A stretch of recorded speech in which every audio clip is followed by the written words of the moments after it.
Hey, well, good morning, good afternoon, good evening. Whenever you are tuning into this, watching it live, recorded, or actually just hearing it as you drive in your car or actually maybe take a walk with your dog. I am happy that you have joined us. We are almost at the end of our Productivity Expert Series, and I am super excited for this conversation on career and dream job. My name is Cardiff D. Hall, and I am the host of the Productivity Expert Series. And my guest today is none other than my friend, Mitch Matthews. Mitch Matthews is the co-founder of the Big Dream Gathering, a serial entrepreneur and best-selling author. His Dream, Think, Do podcast helps people all around the world to dream bigger, think bigger, and do so much more. And he's been rated the #1 post by Huffington Post. He's also completed over 200 interviews with people who have achieved dream jobs. His newest book, Dream Job Redefined, came out this year in 2018 on January the 30th. He offers new rules for creating a job, not only a job, a career that matters and helps you do what you love. Mitch brings unique perspectives of what it takes to turn the dreams into reality and creating more of a life that you want to live. Wow. Mitch, thank you for being part of the Productivity Experts Series. Cardiff, this is an honor, buddy. And I tell you what, you could you could power a medium-sized town off of your energy. I love it. I love it. Well, hey man. Well, thank you. It was great. I'm honored to be on your podcast that we came out in I think September. So I had to return. Right. It's like this is like family reunion time. It's great. I love it. It seems like we were just talking. I know. It was fantastic. Mitch, I tell you what, I've been following you. I can't even remember how I first heard about you, but eventually you made it to my sphere of podcast, and then I've been a fan ever since, and listened to it regularly. Your book. Well, before I jump into the book, I gotta have people I want you to bring them up to speed on you. In your career, because it is fascinating what you've done at this point in your career. So could you just give a little bit of your story for our people that are listening and seeing this? Sure, absolutely. So, my favorite stuff is being a dad, being a husband, all of that stuff. And I also have kind of made a weird career for myself, but I love it. And that's what I want to see more people doing too, is doing stuff that they love and actually doing well financially doing it. So I am a speaker and a coach. And I get to travel around the country, and I do a lot of speaking. And then we also do events called Big Dream Gatherings that help people to come together, dream together, encourage each other, and help to make those dreams happen. And then as you mentioned, I have my Dream, Think, Do podcast, which was really an offshoot of going around and doing these events. And people were like, well, how can I stay plugged in, but how can I stay motivated? How can I stay focused? How can I stay productive? And so, with Dream, Think, Do, I'm able to interview awesome people like you, different thought leaders. We've had New York Times bestselling authors, Oscar winners, all sorts of different, Good Morning America anchors. We have a politician coming up, which is going to be really interesting, that kind of thing. And we get to really dive into different subjects, as you said, that help people to dream bigger, think better, and do more of what they were put on the planet to do. So I really feel like that's kind of my thing, as kind of being a pathfinder for people, helping them to figure out what it is, what are their unique passion, skills, and dreams, but how can you then also turn that into a career? Yeah, I love that. And the title of your podcast, Dream, Think, Do, right? Yeah. You dream it, you got to think it, and then you got to take the action towards it. And all of your guests are just rock solid. Thank you. And ladies and gentlemen, if you've not tuned into Mitch's podcast, it's called Dream, Think, Do. It's available on Stitcher and iTunes and everything else. Absolutely. Tune in. You will not be disappointed. You'll learn something. You'll take away a nugget. So thank you, Mitch, again for being here. But I want to talk about this book because to dive into this, and I was like, ooh, this is good. Yeah. Oh, thank you. I Yeah, appreciate that. there's some good things. And ladies and gentlemen, the book is called Dream Job Redefined. Dream Job There it is right there. Dream Job. There it goes. Yeah, there it is right there. Right Yeah. there. It's good. It's good. So let me, Thank you. as soon as I opened up the book, as soon as I opened up the table of contents, Yeah. they were, and I don't know if you did this on purpose, but they're Mhm. arranged in alphabetical order Yep. from A to J. Yeah. Okay, tell So, us. Cardiff, you got to understand, my mom was an accountant. My dad is a warden in a prison, right? So, like, there's a lot of order and logic up in this brain, Wow. and a lot of creativity too. And so, Yeah. for me, it's one of those that this book, as people ask, who's this book for? Is it for people that are out of work? Is it people that are unemployed? And it certainly can be, but the people that I really wrote this book for are rock stars, people who are, getting ready to enter into the workforce or already into the workforce, and they're successful. Yeah. But they're feeling like maybe things are just not quite right. Right. And probably to the rest of the world, they would have no idea. The rest of the world would not know there's just something in there that's not quite right, but they know. Right. And so what I wanted to do was go out, and I didn't want to just throw out a bunch of theories. I wanted to back this up with real stories, real people. And so first I really dug in, as you mentioned, to interview about 200 people that had either found or created their dream jobs. And what I did was then kind of deconstruct what they did. And it was amazing how many similarities I found when I was doing it. But for me, it's I need a little creativity and I need a little order. So the ABCs was literally like, let's just put this together in the ABC. And it helped me to create the book, but it's also, it's caught a lot of people's attention, but it's also helped people to say, okay, there's a system here. I can relax. I can follow the system and go. And so that's why we did that. Yeah, well, it caught my attention as an author. I'm like, ooh, that's good. So I had to ask. So Yeah, let me ask you this. Okay, dream job. Is there such a thing as a dream job? I can tell you, Cardiff, I didn't even want to put dream job in the title. Right. To be honest, because I one of the reasons I was put on the planet, I know now, is to help people to dream. Right. But I think, sadly, one of the biggest crises we have as a country and maybe even as a world is that we have started to almost poo-poo the word dreams, right? I mean, you think about, like, our country is based on people who were willing to risk and dream, right? And you look at most people that have changed the world and made it a better place, they were standing and stepping out on dreams. But I think in some ways we've started to have this almost like, oh, that's rainbows and butterflies and little ponies and unicorns when somebody says dream, and is a dream job really, really possible? And that's why we actually called it, and it was a wrestling match, but that's why I called it Dream Job Redefined, because I think we are in a unique time where it is possible, but it's also different than what it's been in the past. Like my grandpa Matthews came back from World War II. And had all sorts of odds and end jobs before he went to World War II, came back, he served, he sacrificed, came back and started to work for one company. And in many ways, for his generation, he got the dream job. He started to work in a factory in John Deere in Ottumwa, Iowa, worked his way up and retired years later as a plant manager. Right. And that was the dream. You get with one company, you stay there, and you squeeze all the juice out of it. You bring excellence, you work your butt off, and you get your gold watch, your pension, the whole thing. And it's awesome. And I so respect what my grandpa did. Yeah. But that doesn't exist as much for as many, I can tell you it was less than 5% of the people that I've, talked with had been at one company for an extended period of time. Doesn't mean that it can't happen. It's just much more rare. It's just kind of the era that we live in and all of that. And so one of the things that we realized was that for some people, achieving the dream job was finding work that they loved, something that was satisfying, all of that. But for some, the dream job was actually something that it was work that allowed them to do something they loved. And it wasn't necessarily always the job. So as an example, I interviewed a financial banker who was very, very successful at what he did. But he could say, the work is good. My team is amazing. I bring excellence everywhere I go. But I know that a big reason why I do this is I'm an extreme swimmer. And my job allows me to go and swim all over the world, take my family to do those things.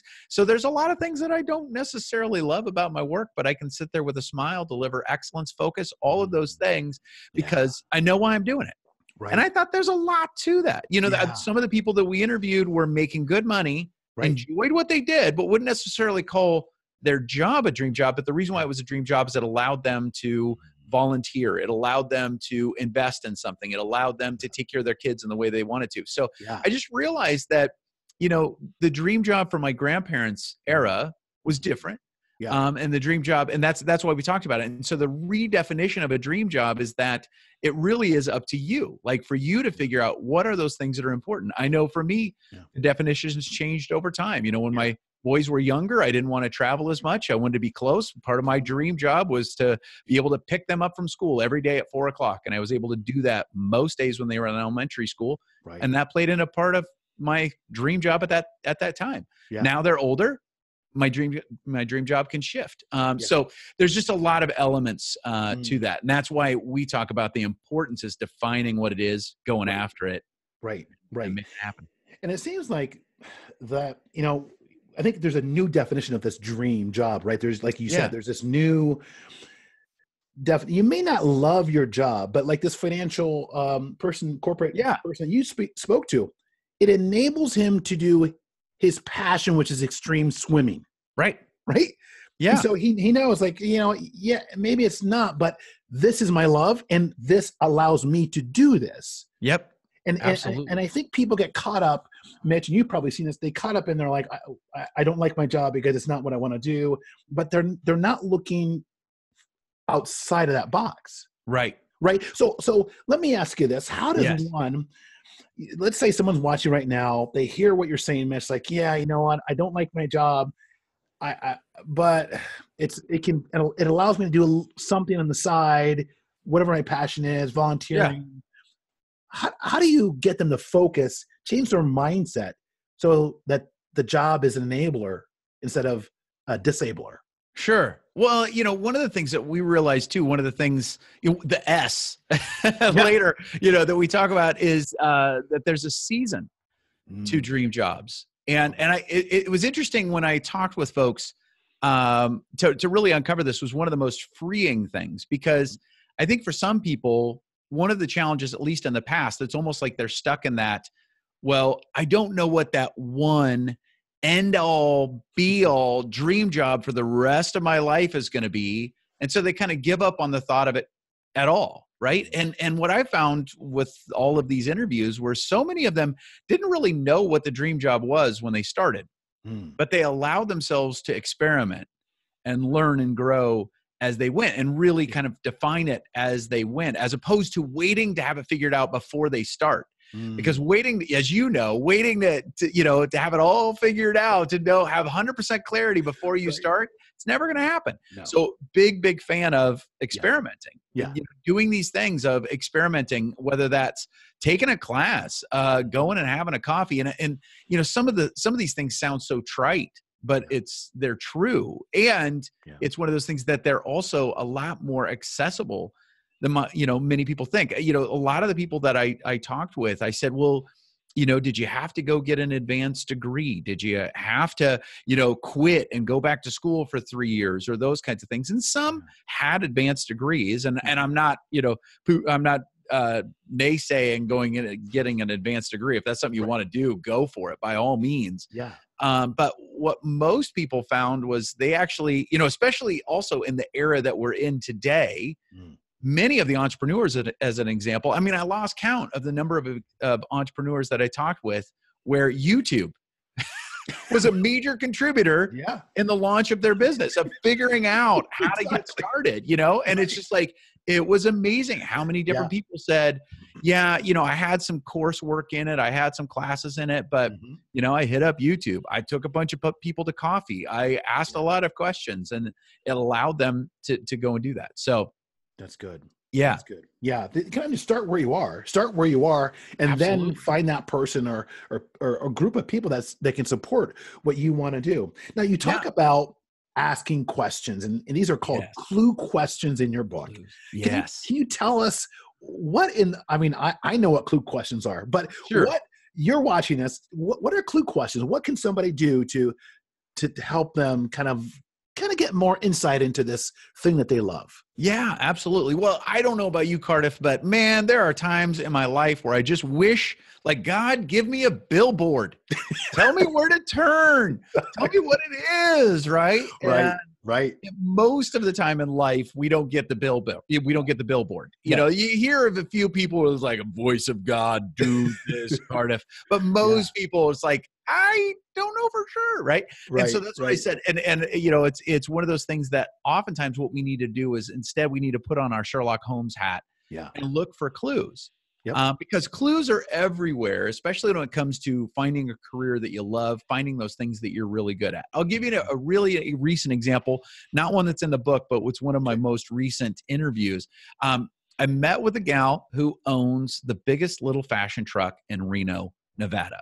Super interesting story, amazing gal. Okay. And this fashion truck is, as you can imagine, a food truck and a women's clothing boutique mashed together. It's the coolest thing, coolest idea.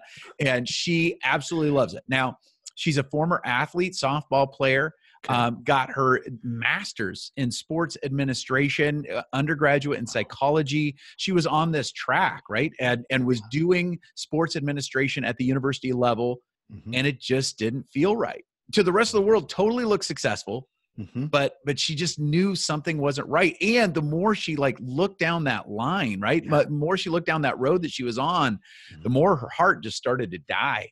And she's like, okay, I've got to figure out what I want to do. So she started looking for clues. She started to say, all right, what are some of those things that I've loved to do? And I always free people up. Just say, hey, don't start looking for a title right away. Right? Don't stay title free here. What we're doing is we're just looking for passions, for things that you've been successful at, things that have made you feel great. Now, one of the things that she started to do was she started to look back, and you know, it's unique for everybody, but in her particular case, she started to look back, and she knew that she always loved fashion, which she wanted to almost dismiss, like, who doesn't, right? Or whatever, right? But she's like, no, I've always enjoyed it. Her family had a history of retail. They owned a big department store, you know, actually small department store by today's standards, big department store. It would have been in the 50s.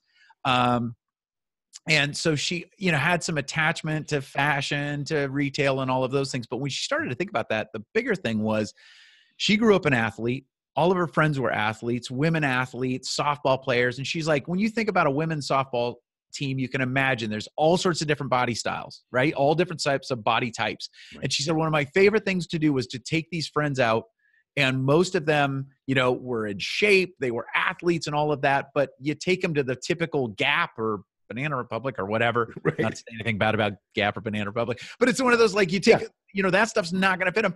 And so she's like, I loved helping my friends find clothing that made them confident, that helped them. You could see it, them change as they wore it. Like, it made them look good, feel good, all of those things. And she's like, that's something, right? And so that was yet another clue. She also realized one of the reasons why she loved sports was she was competitive, right? She was willing to work hard. And she's like, when I think about it, that was one of the challenges with her current work, was that the kind of work she was doing, it didn't really feel like she could just dive in, fight for it, compete. And that was one of the things that helped her to realize, well, maybe I actually would be a good entrepreneur, you know? And so it's just really interesting. So she stayed title free, but continued to do this. And then she started to do some research, started to think about different ways she could apply it, start to reach out, learn from people. Wow. And that, you know, over the course of the last few years has helped her to launch the biggest little fashion truck. That is awesome. Isn't that fun? But it's that whole thing. She had to stay title free, because if she jumped in right away and said, okay, I love clothing, but she was going for a title right away, then she'd be like, well, I don't know that I'd manage a Gap. I don't think that would be all that great. Or I don't know that I'd be great at managing a department store.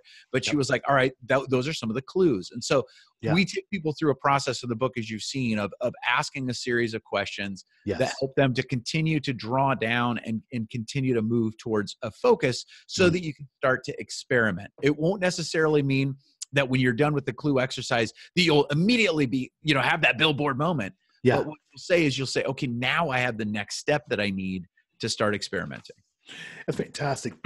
And I love that she's asked herself these clues. She was looking for clues. And you watching this, ladies and gentlemen, you watching this, you're hearing Mitch and I kind of talk about this whole dream concept, a dream job and a career.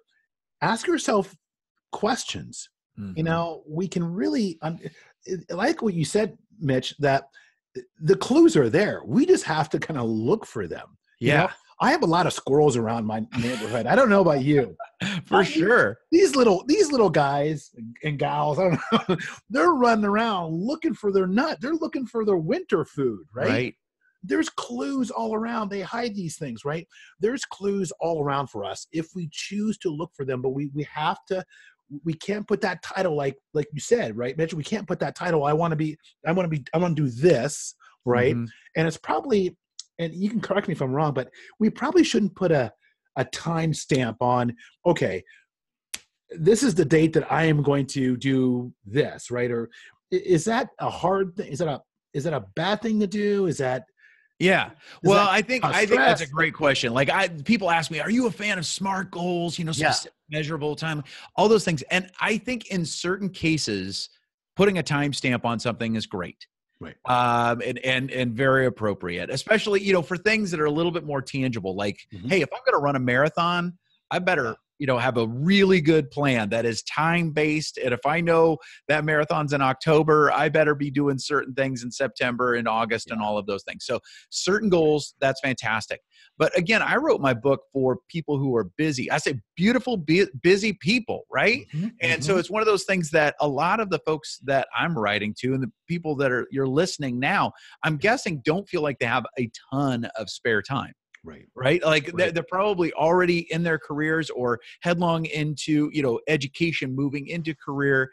And the last thing they need is for somebody to say, well, you need to have this done by this point, or you need to spend the next 40 hours doing this with no breaks, all of that stuff. It's that whole thing of being able to find this out. And I do think, you said it does take intentionality to look for these clues, but I think it also takes courage.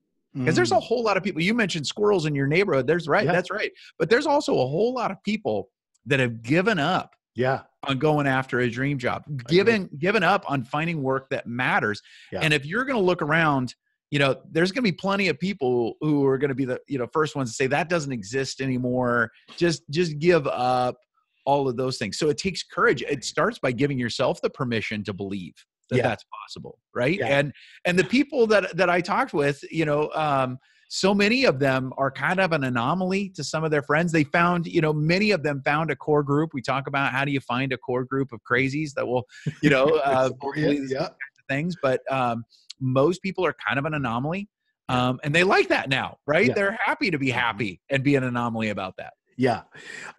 You talk about perfectionism, and I know you've talked about this on your show because you were a perfectionist. Oh, yeah. Recovering. Hi, I'm Mitch. I'm a recovering perfectionist. That's right. Exactly. So huge. Talk about the failure and perfectionist as one is moving towards this season of life that they can really explore their dream. Yeah, absolutely. I think perfectionism is one of the biggest dream killers out there, and it's not talked about much.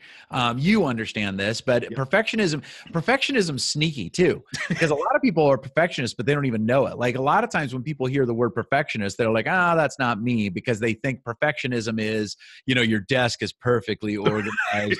Your living room looks like something on Elle Decor, magazine cover, all that stuff. But perfectionists, we're actually pile people. Right? Like you come back from a meeting. If you're a perfectionist, you come back from a meeting, you got a couple of handouts on an agenda, you put it on the corner of your desk because you don't have the perfect place to put it yet. Right? You tell yourself, I'm so going to find the perfect place to put that. I'm going to get a file folder. It's going to be beautiful, but I can't do that right yet. I'll do that now. All that stuff. Right. And then you come back and then same thing keeps piling up. And then somebody comes over to your desk and you're like, oh, I got to hide that. And so, I always say perfectionist, you're a perfectionist if you've got a pile of something somewhere, whether it's in a drawer or under your desk or in a box somewhere, because you're like, I'm so going to take care of that someday. Right. That's perfectionism. Or if you needed the deadline, if something's due at midnight, you're hitting send at 11:59 because you needed that push, right? Because it wasn't perfect, but you needed that push to get it done. Right. That's perfectionism. And what the way that it sneaks into this, as far as giving yourself that permission to go after a dream job, to start to figure it out, is that perfectionists, we often one, are really scared of looking silly. Mm. Right? You don't Right. want to make mistakes, especially where people might see them. So the whole thought of this could eventually take me to a place where I'd quit my job, take a risk, and maybe it would go down in flames, right? That Right. inner perfectionist is like, hold on, Right. no, we don't want to, we're not getting on that road. Right. Right?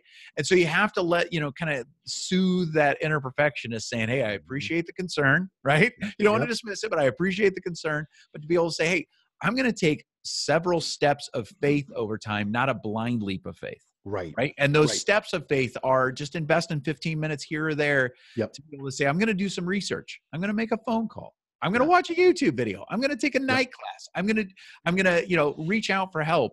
And it's those small steps of time or small steps and those little experiments that help soothe that inner perfectionist. So you don't get shut down before you're actually making motion.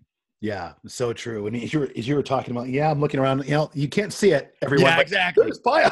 Let's pan that camera around, Cardiff. We're not going to I got a pile right here because I'm getting better, but I'm not perfect. Exactly. That's right. We're not perfect. We're not perfect. Right. I want to end our conversation on your book with, okay, you in your book, which is interesting, you say you should add an S to the end of dreams. You should have dream jobs. Yep. Wait, isn't a dream job one defining job or a passion? So let's break that down for all of us, that you recommend having more than one. Yeah, absolutely. And actually it's a great segue. You're brilliant at asking questions, Cardiff, but it actually relates to the whole perfectionism thing. Yeah. Because that was one of the other things, was that so many people were like, well, I don't know if there's just one. And so to release yourself, because so many of the people that I interviewed, many of them, their current dream job was at the back door of another dream job. Yes. Right. And they only found it through the back door. So I give the example in my book that my first dream job was a bike shop. That's right. In Newton, Iowa, where I grew up when I was 13 years old. That's all I wanted to do, was own a bike shop. It was the bike shop was this hole in the wall building. It was paradise for me. It was next to the Goodwill. It was around the corner from the strip club. What's up? Heck of a place to be. But it was my world. And I basically stalked the bike shop owner when I was 13, to the point where he just either had to arrest me for loitering or hire me. I mowed his lawn. I swept the alley behind the shop, whatever it took to have him not get rid of me. And so there I was. I had my dream job. It was fantastic. And I thought I was set. But, a few years later, that bike shop owner, Marty Doan, took me to a Schwinn selling school. And I couldn't believe it. Here I'm 15. Everybody else is middle-aged bike shop owners. I'm the only one with zits, right? But this guy walks in the room and he starts teaching us about selling. Right. And I'm like, what's this guy's job? What is this gig? I had teachers before I was in school, but I never saw anything like this before. Right. And all of a sudden it was like, oh my gosh, I have a new dream. Right. And that didn't mean that I quit the bike shop then and there. I actually kept working at the bike shop for years, but I started studying sales, and I started studying adult learning patterns, and I started to study persuasion and communication, which did not make me all that popular in high school, but it did set me up for what, that next dream job. And I don't know that I would have really found, this, what I eventually do, if it, it was truly at the back door of my first dream job. Yeah. And that's what I found with so many people is, some people would launch one career, find work that they loved, but that then led to something else. And so part of that is also holding loosely, the perfectionism kind of causes us to white knuckle. But so many of the people that I interviewed, it was that they were willing to stay flexible. And that didn't mean they were flaky or flighty. It just meant they were focused, but flexible. And so it was fascinating. And also Cardiff, one of the things that I'm so proud of with the book is that so many of the interviews, I reference them. I talk to specific stories and strategies that come from them, but people can also click on the links or go to the links and hear all these interviews, so they can kind of check me, make sure that I'm telling the truth and stuff. Right. But also, hear from the people that are doing it. And that's, I think we all need more strategies, but more so I think we need stories, right? Like for me, you're a hard worker. You don't need a whole lot of strategy. You just need a good story to keep you focused. So you keep doing it, And so I love that. Yeah. Yeah. And I love what you said about, you thought you found your dream job at the bike shop. Then it Right. turned into the sales opportunity. Right. Now it's turned into Dream Think 2, and Right. it evolves. And so you watching this, give yourself the bandwidth to evolve Yep. into several dream jobs, because they're out there. They're waiting for you, but you don't know where they are unless you take the first step and the next step and the next step, and you continue to move forward. And one of the things that you do a great job of moving forward with, Mitch, is journaling. We'll just turn the page a little bit. We'll come back to the I dream like it. job. But as you think about journaling in your just the way that it has unfolded before you, right? Yeah. How has journaling helped in this whole process to define what you do today and moving towards the future? Well, I love that you were going after this subject, because it's one that I think it's a hot topic now, and I'm so glad. But I've been journaling for about 20 years. Wow. And I'm not good at it. You know what I mean? But it's a core part of who I am. It's a core part of my day. Yep. And I think, I don't know whether my take on it, I'm going to be so excited to hear some of your other interviews, but I know for me, my journaling has helped my focus, but it's also helped my faith a lot. And so I'm really grateful for journaling, and it's a core part of my day. Yeah. So one of the interviews, one of the guys was mentioning, I have to make sure I do it at the exact time every single day. Do you find that it helps to have this rhythm to your day? And is it the same time for you, or do you kind of like, well, I'll hit it when I can, but I do it daily? Okay. So great question. Awesome. And it's a yes and as opposed to an either or. Gotcha. So I love a particular type of journal. I love a particular size of journal, this size here. And I love my G2 pens. I'm a dork. Okay. So I can journal with other pens. I can journal in other things. But it just doesn't quite feel right. But if I've got my G2 and I've got I love it. And I literally have, there's probably 100 journals. So I've got to get a fireproof safe for them, because they're now treasures too, not to anybody else. Most people would read them like, what? But when I look back through my journals, it's also just this great capture of history and all of those things. But to get to your question, I do tend to journal best in the morning. That's just, it's a little bit like working out. Like if I wait to work out later in the day, I'll have the best intentions of doing it. But the day it's just easier to get away from me. But I get up early for the most part. My family, I'm the most morning person in my family. So I usually, have time on my own in the morning. So I just find that's kind of the best time for me. Good. Do it. And I do find, I'm goofy, but I do find certain consistencies like that pen, like that journal help. Yeah, exactly. You're creating the, you probably, let me ask you this, you probably journal in the same place every day, right? Do you find yourself journaling, or do you move around? It's funny. I used to big time, but now I travel so much that I've kind of broken out of that. So I now, it's funny, Cardiff, you'll understand this. I now can sleep anywhere. And I now can journal anywhere. I literally, my family and I were coming back from a trip last summer, and we were in the Denver airport, and I said to my wife, we got, a little bit of a delay. I said, I'm going to lay on the floor and fall asleep. And she goes, you can fall asleep on the floor? And I'm like, I can sleep anywhere. And same thing, and I can't. She was like, oh my God. It's like, seriously, he's asleep. There's my husband, Vagrant.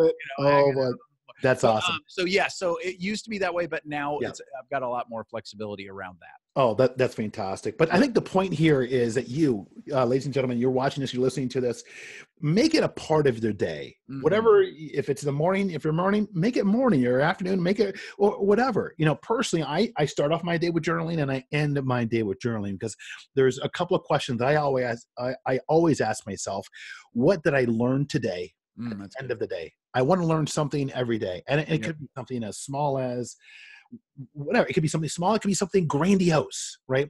And then I also find, what am I thankful for today? What 3 things am I thankful for? If you do those 2 things every single day, I'm going to tell you, you're going to feel different about your life. You're going to experience things that other people aren't experiencing. So, Mitch, talk to the person that isn't journaling today, Yeah. They say, I don't have time. Right. I don't even know where to start. That's not for me. That's for the people who have, this going for them. Right. Why should someone journal? Well, there's a lot of different reasons. A few of the reasons that I found is one, it does actually help me to focus. So I have a short attention span. You can probably tell, right? And so I found that just sitting, like I love to pray in the morning. That's one of my things. It's one of the best ways for me to set up the day. Yep. And I used to just try to sit and pray. Literally, my wife, I tried like prayer on the knees because I thought I'd maybe get extra credit from God. Right. Awesome. And my wife found me asleep on the floor, face first down because I'd fallen asleep. Right. And it's like, oh my gosh. And so what I realized is for me, journaling is one of those things that helps me to stay focused while I'm getting my thoughts together for the day. And I love the questions you ask yourself. I do a little different take on that in that I actually turn it into a little, it's not, I think one of the negative associations is the little girl with the pink diary with the little lock on it. And things like that. And that's fine. I hope for some people they started at that age and that's great. I didn't. Yeah. But for me, it's a little bit of the way that I pray too. I start off a similar thing of what am I grateful for, but I put that in a kind of a prayer to God saying, God, thank you for what you did yesterday. Yeah. And I just write out some of the good stuff that happened. And then I also put in some of the things that I'm thinking about, praying about for the day. Now, what that does is that's good for my prayer life. It's good for my relationship, I feel like, with God. But also, one of the other bonuses that I hadn't really anticipated was to be able to go back and look at some of those things. I actually, because I use the same journal, I have kind of a way to keep them organized, but I happened to grab the wrong one the other day when my wife and I took a trip. And it was the coolest thing. I grabbed this journal from about 10 years ago. Oh my God. And I opened it up and we're driving. She was driving. I was in the passenger seat, just to be clear, we're safe. But I start thumbing through this thing and it was amazing. It was like going through, an old photo album, but it was thinking through, oh my gosh, this was happening. And this was happening in our son's life. This was happening in our business. And, this big challenge was happening and all of that. And it wasn't pretty. I'm not trying to be Shakespeare as I'm writing in my journal. And actually one of the things, there's a great book called Too Busy Not to Pray. But I think a lot of the strategies apply to journaling. And one of the things the author talked about was that he really recommends limiting yourself to just one page a day. Because he realized kind of perfectionism kind of stuff was that he felt this pressure to just write a ton. And when he realized just kind of limiting himself to just one page a day helped it feel more doable. He could do that in 5-10 minutes. Some days he could take longer if he wanted to or if he had the time. But just that simple exercise and being short and kind of forcing it to be contained helped it to be more doable and consistent. Right. And so that's definitely a habit that I've tried to take on as well. So no, that's fantastic. And you can start no matter where you are, you can start. And I'm going to help you start the new year right. I've developed something that I poured my heart and soul. It's called Introspection to Inspiration. It's based on 52 words that are common in today's language that you can focus. You can answer a question a day if you want to, one question per day, or it's one question for the week, whatever you choose to, but it's going to allow you to look backward so you can move forward. And one of your goals for 2019 is to kind of reshape your career. I'd highly recommend that you make this part of the journey, but also you pick up a copy of Dream Job Redefined. So, Mitch, let's talk about what other services do you offer that they say that they get their book, but I want a little bit more because I really like what Mitch has to offer here. How can someone get a bit more deeper in with the Dream Job Redefined? I love it. I love what you're doing, Cardiff. So thank you so much. Yeah, absolutely. If people want to hang out some more, I'd love it. They can visit mitchmatthews.com. Awesome. It's kind of, where you can go to find out more about everything, the podcast, some of the events that we do, all of that. I also do one-on-one coaching, that kind of thing. We've got a coach training program that we have as well. But yeah, just visit mitchmatthews.com and we'll hang out. We'll spend some time together. No, that's fantastic. And I cannot say more about your podcast. If you have not tuned into Dream, Think, Do, it is a weekly podcast. Guests from all aspects of life. Yeah. And I'm going to tell you, if you think you can't connect with somebody on Twitter because Mitch, you post something and like this interview is amazing, and you post and you tag them, they'll hit you back. Yeah. I've done it. It's pretty amazing. I don't It's know. amazing. We're wildly blessed because we get these big name people, but yet they still really are engaged. Yes. And it's just a family. It's truly an honor to get to cultivate this. Yeah, it really is. So one last thing for our listeners and viewers, Mitch, I always like to give something tangible for people that they can try to get a quick win as it relates to their dream job, as it relates to their career. Yeah. Outside of buying the book as starter number one, right? There we go. Dream exactly. Available on Amazon now. Yeah. Right. It's on sale. No, anyway. Yeah, exactly. Other than that, what is something tangible somebody can do to begin to take the first steps into, their clues, or to really to kind of look at their life and begin to ask themselves some questions of, okay, I want to get to my dream job or my passion project, whatever it is, in 2019. What first step can they take? I love it. Well, I think, we've talked about going after those clues. We've talked about the beginning of, as far as experimenting and giving yourself permission to go after those small experiments. And I think that's huge.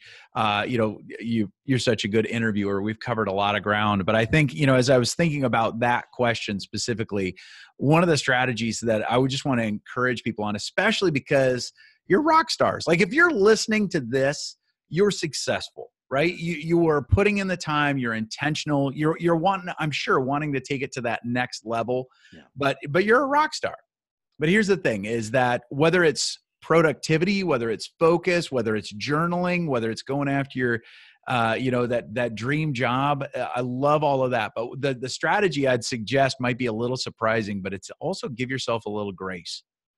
Because I've found that, especially, trying something new, if you're going after journaling and you're wanting to try something new, giving yourself a little grace to not do it perfectly, to not have it be beautiful. It doesn't have to be eloquent. You don't have to do it the exact same way every time. You don't have to have the G2 in the same journal all the time, go all over the place, do whatever you want, but give yourself some grace. And just experiment with some different things. And if you don't do it one day, you say you set a goal of, I want to do this every day. Cardiff says, do this and do it every day. I'm going to do it every day. But let's say you miss a day. Give yourself some grace, right? And let it go so that you can then get back in and say, all right, I may missed it one day, but I'm going to do it today and get back to it. Because I've seen so many awesome starts, especially here at the end of the year, beginning of 2019. There's so many good intentions that die an early death because somebody didn't give themselves grace to mess it up a little bit. So give yourself the grace to stay moving forward. It may not be pretty, may be a little messy, but as you stick with it, it's going to pay off. And I can't wait to hear the success stories from it. Well, that's a bow, folks. I don't even know if I can follow that up. Wow. Mitch Matthews, Dream Think Do, author of Dream Job Redefined. I thank you for your time, my friend. Just up I-35 from, to Minneapolis. I can't wait to get together in person with you. But listen, honestly, if you're listening to this, you are a rock star. You're elite. And don't let anyone else tell you you are not elite or a rock star. Do the things that Mitch suggested to help you in your career. And I'm going to tell you, you will elevate your productivity this year in this coming year in 2019, if you're listening or viewing this in 2018. Mitch, it has been an honor. Thank you for being a guest on the Productivity Experts series. Thanks, buddy. You bet.